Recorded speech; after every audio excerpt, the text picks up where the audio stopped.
microwaves. Okay, kuna microwave ovens, whatever you want to call them, ziko available. Sasa let me show you them one by one. So we have this one Beko right here. It is 12,450 Kenya shillings.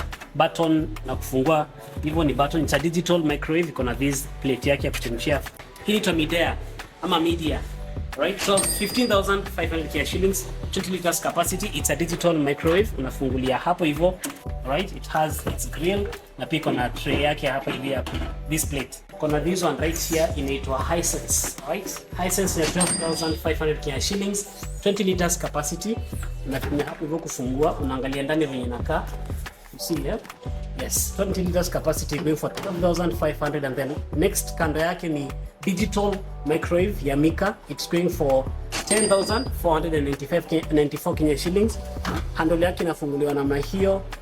Look inside inakaa na hivyo, all right? Yes, it looks like that. High has 5 power levels up to that 5 minutes timer. This is the digital ones, they have up to 99 minutes, okay? Ama 90 minutes.